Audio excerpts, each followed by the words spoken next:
This is Prophet Fred, and my thought today is the number one thing that America is afraid of is a strong, successful, organized, influential black man. Now, let me start off with this. From 1956 to 1971, there was an FBI organization that was named COINTELPRO. It was a counterintelligence organization, specifically from the FBI, that their specific target was black organizations. Black Panther, Martin Luther King, Malcolm X. It's almost as if though white America was afraid of black men being successful. Now, let me just stop there for a second. A lot of people, when you start talking about this, especially Christians who are white evangelical Christians, white Republican Christians, they get very nervy when you talk about this because it makes them feel guilty of what they have done in the past. And I want you to know that the original sin of America is not abortion. The original sin of America is not homosexuality, even though these things are horrible. The original sin of America is racism. Specifically, I don't want to talk about racism to all black people because if we talk about that, then I'll be philosophizing. I'll be getting to a whole bunch of things. This is not a history lesson. Let me just hit the target. I want to talk about black men because I'm a father. I have three boys. I have an 11-year-old, I have a 4-year-old, and I have a 1-year-old. When I think about my sons, the first thing that I think about is if you get stopped by the police, how are you going to act with the police officer? When you become successful, how are you going to be able to navigate through life, through teachers, through unfair behavior, and all these things? The COINTELPRO organization was targeting from 1956 to 1971 any type of influential black men that were having any kind of movement on earth. Do you know they actually started monitoring Martin Luther King, sent him threats, not to necessarily stop him, but to intimidate him, to make him feel as if though if he continued psychologically, things were going to end. Even when he was assassinated, when they went ahead and they did some research, they realized that it was actually the FBI that was behind it. Some of you are saying, where are you going with this? This is the last Wednesday of Black History Month. The same thing is going on today.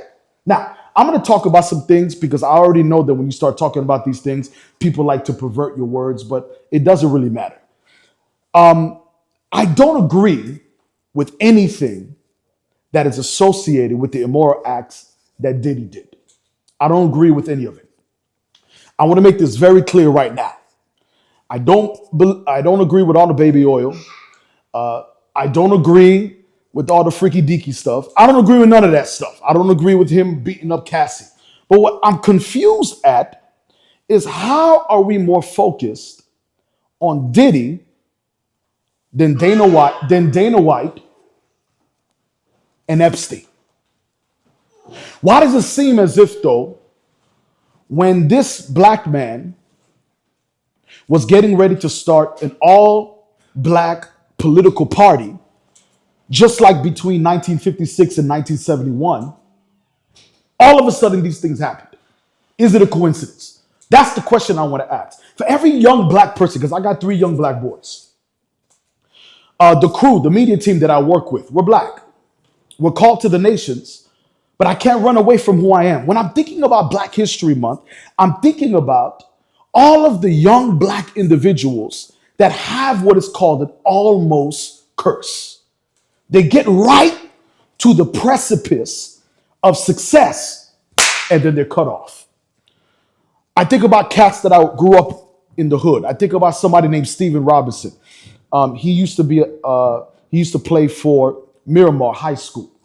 He was a quarterback. He played basketball. We went to Apollo Middle School together.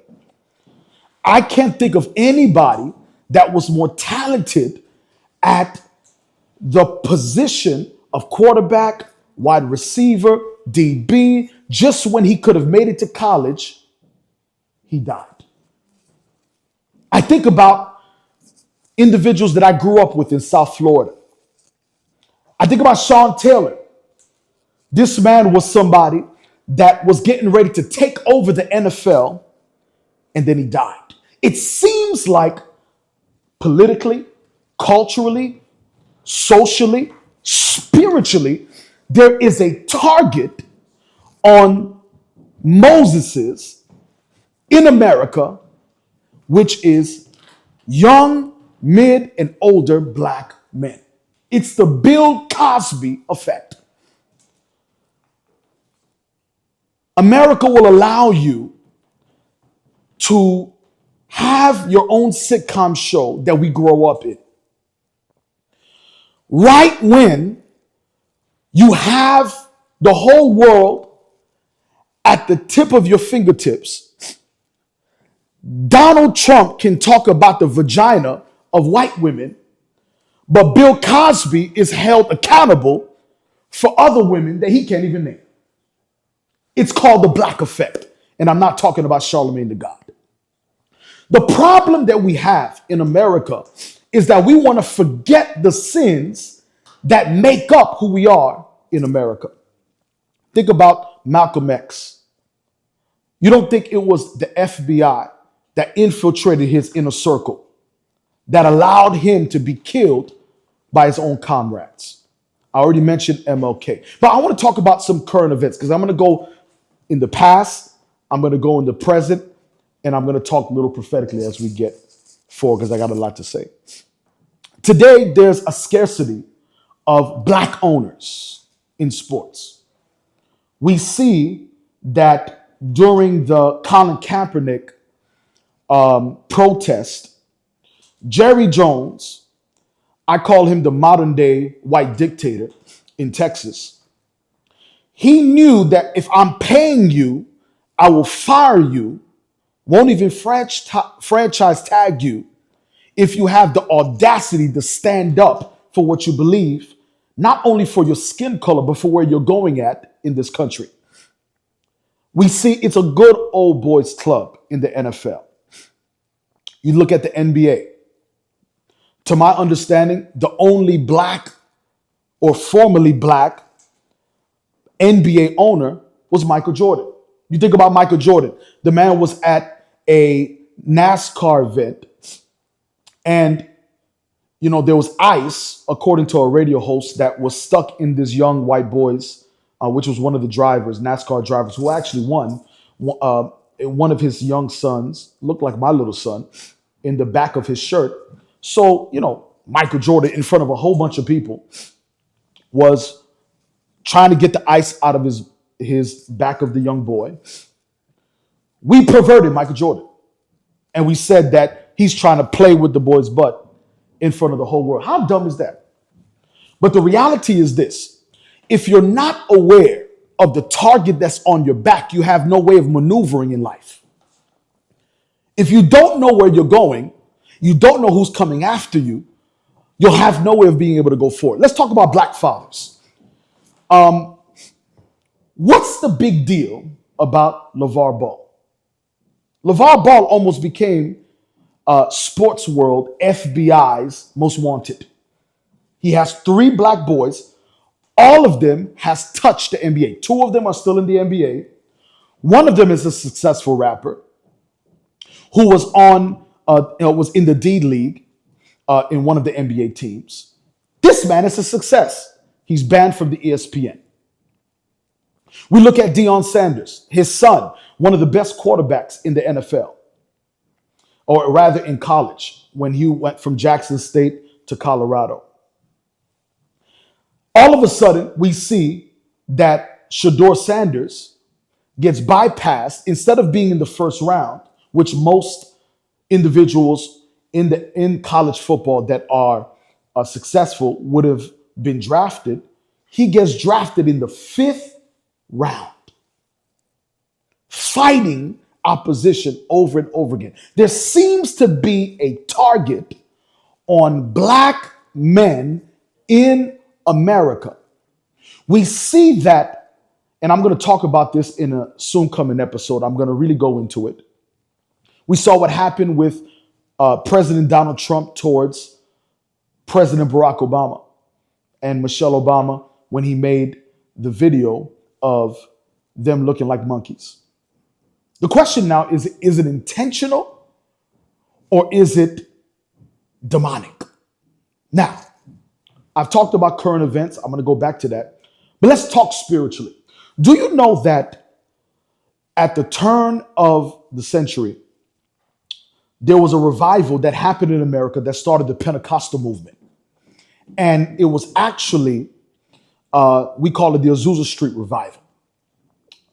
And Agnes N. Osmond, a young white girl, she was 16 years old. She had a visitation of the Holy Ghost, of the Holy Spirit, the Spirit of God. That's what we as Christians call the experience that we have with God. And that spread to California, Bonnie Street, and that's what we have, the Azusa Street Revival. Long story short, after that move of God, there was a division between the white church and the black church. Long story short, we saw the creation of the Assemblies of God. Then we saw the creation of Kojic. Where am I going to? Even in the church, we see that the spirit of the world has infiltrated inside the church, where we recognize Prophet Clement, great prophet. He prophesied that the great flood that was going to happen in New Orleans came. Prophesied about, Kamala Harris, who was going to run, and prophesied about even Trump. We talk a lot about William Branham, great prophet. I mean, you can't deny his ability, but these kind of prophets exist all over Africa. They exist all over, believe it or not, even in America. But why is it that there's not a platform, attention given to them? Because there is a targeted effort towards the rise of a black man who's strong, spiritual, who's disciplined in his family, who's influential economically, who's disciplined in his business. There's a problem with that. The minute a black man rises up, there's a problem. What is the solution? I'm going to say something that's a little unpopular. It may ruffle some feathers, but it's okay. The first solution is that among black men in America, we need to kick out the spirit of being perverted. We got to kick it out. In most black churches, the number one spirit you have to deal with is effeminate black men. We don't want to talk about it. We're afraid to talk about it because we don't want to rub people the wrong way. Well, in that case, I have to say thank you to President Donald Trump for evening the playing field for us to talk about it. So we'll talk about it as long as we can. I love President Barack Obama. I believe he was a motivation for us as black men because we realized that President Barack Obama was somebody that showed me, that showed my three sons, that showed a race of black men, young and old, that we can do it. Are we on the same page? But here's the problem that I have. Besides what he represented for us as black people, he seemed to be more of a mascot than he was of an agent of impact and transformation. He helped the homosexual agenda more than he did directly black people. That's just a fact.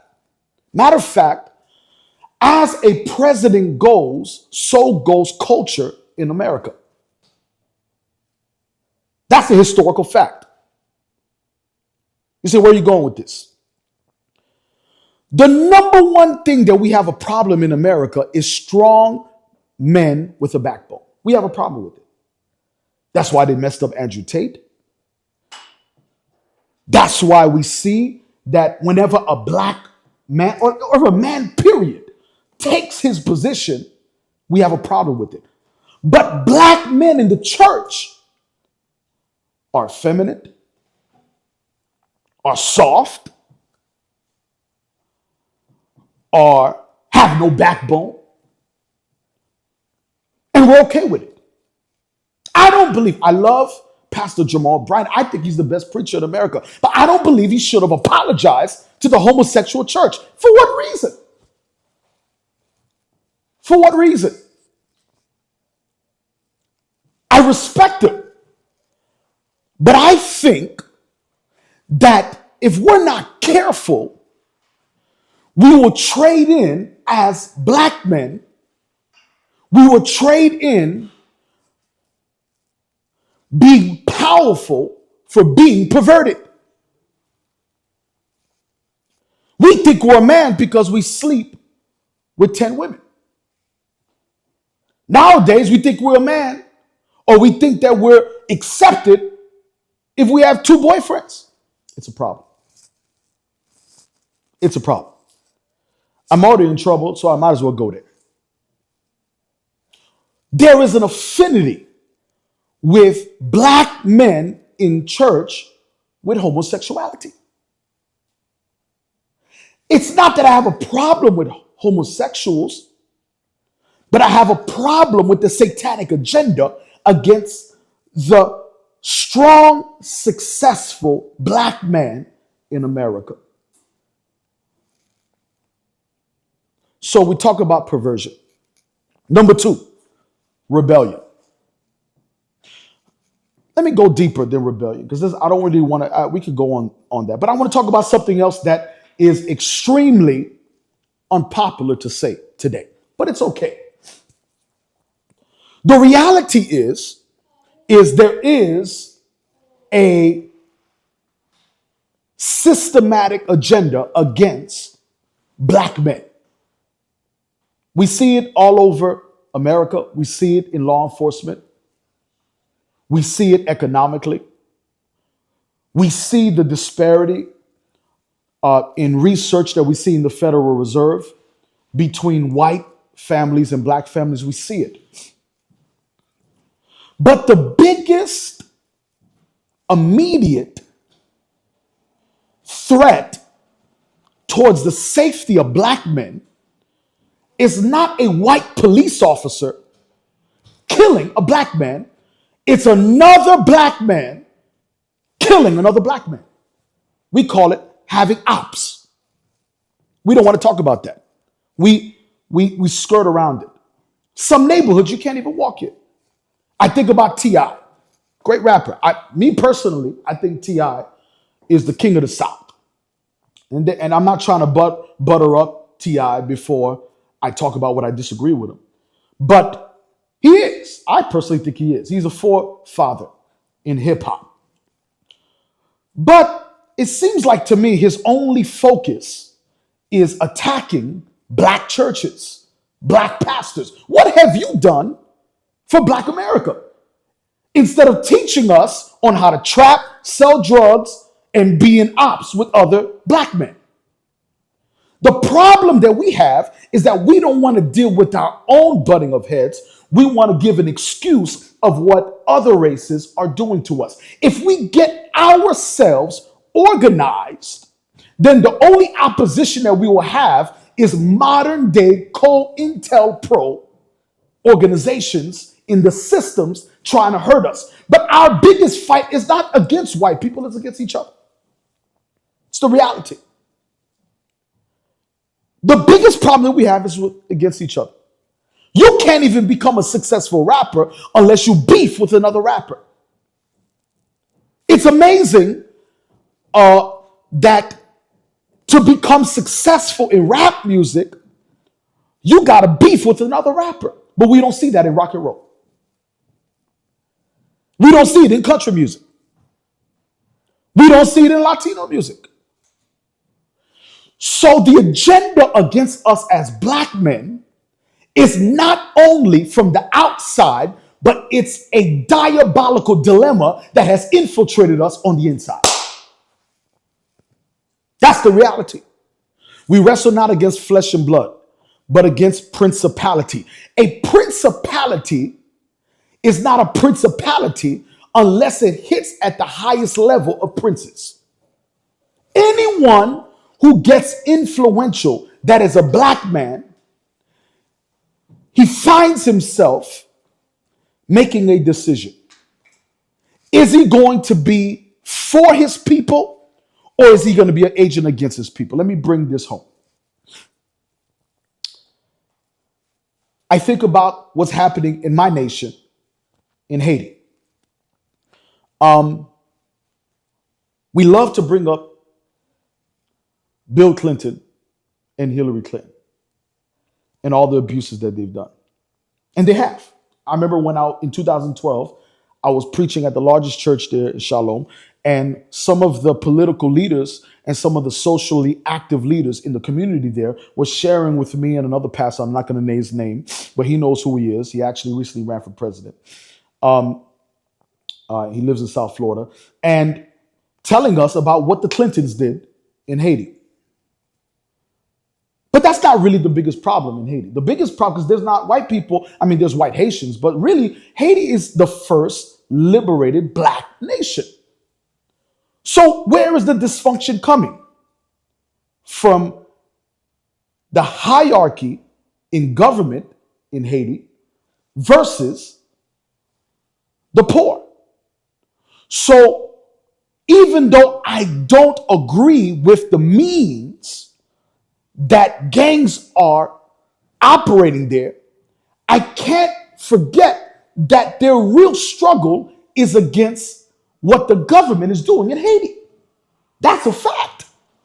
It's just the way they're going about it is diabolical. The biggest enemy of a black man is another black man. Let me just throw some things at you and then I'll be done. Jesse Jackson just died, and we honor his legacy. He ran for president. Jesse Jackson is somebody that has a lot to do with the bridging of the gap of the old regime and the new regime. We honor his legacy. But we don't have any leaders today. And I'm going to end with this thought on Fred's mind. The difference between the civil rights movement in the past and the struggle today is that in the past, there were leaders that were leading the movement. Listen, in the past, it was a leader leading the movement. Today, it's a hashtag leading the movement. We can't go nowhere. The minute a black preacher arises, we do a skit against them. The minute a black preacher arises, we say that this is the white man's religion. How dumb and stupid, like the kids will say, are you dumb or are you stupid? In America, as the black preacher goes, so goes the church. I love Billy Graham, but he ain't T.D. Jakes. I love Billy Graham, Jimmy Swagger, but Jimmy Swagger is just a white black man. He's trying to be black. That's just the reality. I know he passed away. We honor his legacy. But the reality is the greatest preachers in America are black. Matter of fact, do you know even the hymnals that you use and you sing in the songbooks came from the struggle through church history when the slaves were being oppressed by white slave owners, and they were singing of the struggle that they were going through. That's actually the soul of praise and worship music in America. America has Christianity, but we've lost the soul in Christianity because whenever a black preacher arises, we have a problem. Look what we did to Bishop T.D. Jakes. I can philosophize a lot of things right now. I can be very intellectual, but I feel like John the Baptist. I have a message that I don't want to speak. I don't want to teach. I want to cry out. Black people, stop drinking the Kool-Aid. We need men of God to rise up. Black men of God to rise up. And let's stop killing our own.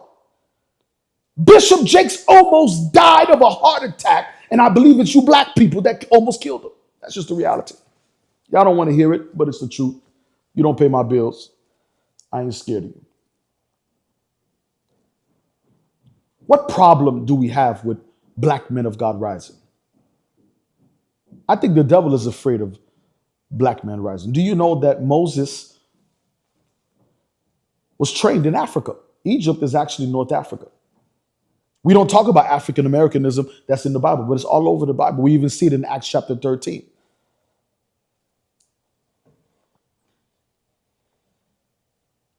At the end of the day, I want to end Fred's mind on this episode from really what's my heart.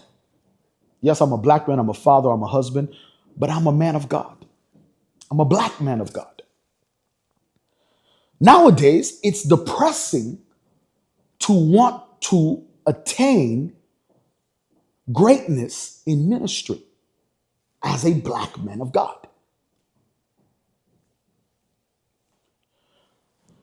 It's not only the breaking down, and I'm talking about the state of the affairs in the church, and that's where I'm ending my thought.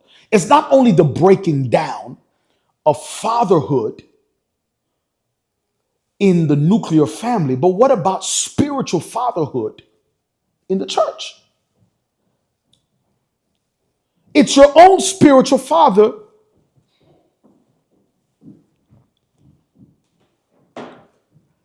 that will attack you on social media.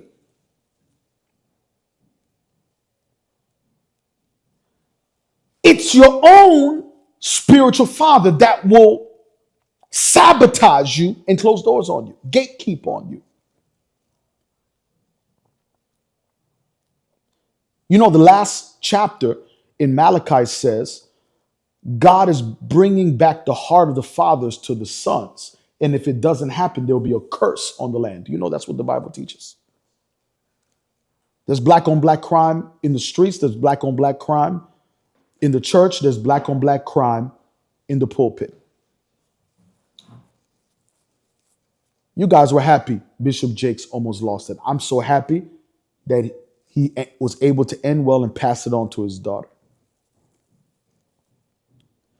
The last clarion call I want to give is this. I want to pray. I want you to pray for black men. I want you to pray for the black church. But I want us to pray for young, up and coming black individuals. Because I have this very supernatural prophetic sensation that there's a new generation rising because the old generation is dying. What are we going to do? Are we going to be different? Are we going to sabotage each other? Are we going to gatekeep each other? Are we going to attack each other? What are we going to do? This is just some of the thoughts that I have on this episode of Fred's Mind. As we're ending Black History Month, I don't want us only to think about our beloved civil rights movement, the struggle that we're still in outside, but I want us to think about the struggle that we have within the body of Christ. I'm praying for you. This is the prophet. God bless you.